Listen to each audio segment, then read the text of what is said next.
Maureen Dowd's a New York Times columnist, and she decided, hey, I'm going to do a little bit of research about this whole marijuana legalization business. I'm going to go to Colorado, and I'm going to take some pot. I say take pot because she ate edible candy that had pot in it.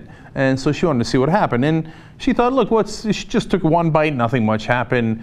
And then she took a second bite, and she thought, okay, it doesn't look like anything's going to go down. She said, what could go wrong with a bite or two? And then she says, everything, as it turned out. Gee, some Lord mercy, what happened? Okay. Well, she said about an hour into it, it finally kicked in. And then this happened.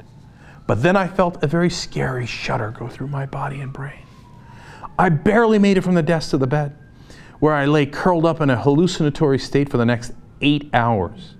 I was thirsty but couldn't move to get water, or even turn off the lights. I was panting and paranoid, sure that when the room service waiter knocked and I didn't answer, he'd call the police and have me arrested for being unable to handle my candy. It's a funny sentence. Okay, then things got worse.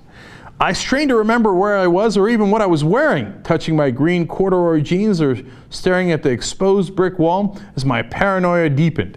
I became convinced that I had died and no one was telling me. Okay, Maureen, I'm telling you now, you're dead. We're all in hell together. Welcome. Okay, no. Now look, if she had just left it there, it's an interesting experience. The funny thing is, I had a very similar experience. I ate an edible cookie. I won't say where or when. And I thought, not a big deal. It had no effect on me. Come on. Too strong, right? Let me have a little bit more of that, right? And about 45 minutes in or so, I was like, whoa, this had a little bit more effect than I thought. Man, I was tripping. And yeah, I had to go lay down, and the room's spinning, and there's multicolored lights, and there's a green light that turns into, what was it? What was the Sesame Street thing that pops out of the garbage? Oscar the Grouch, okay? And then he's in the room, and then a wolf comes in the room, and I'm like, man, this is fucked up.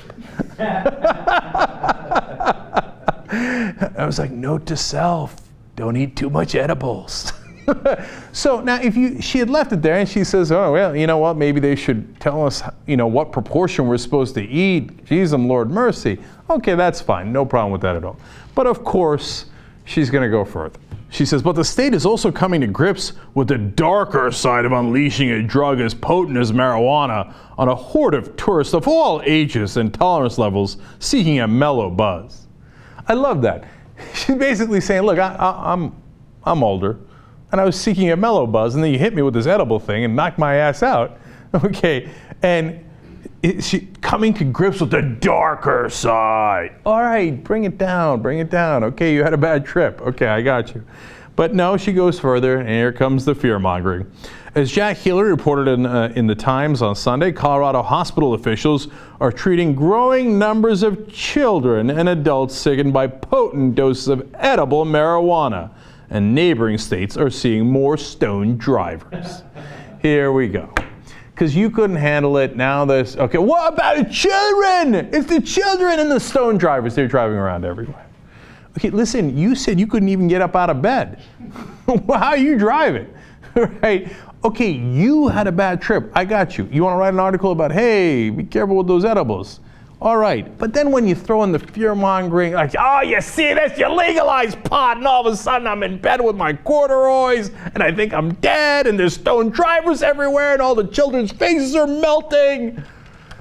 She says, it would behoove the industry to create a more pleasant experience for people. You industry of pot, you have not been behooved, and you need to be behooved. Okay, Maureen, thanks for the lecture. We appreciate it.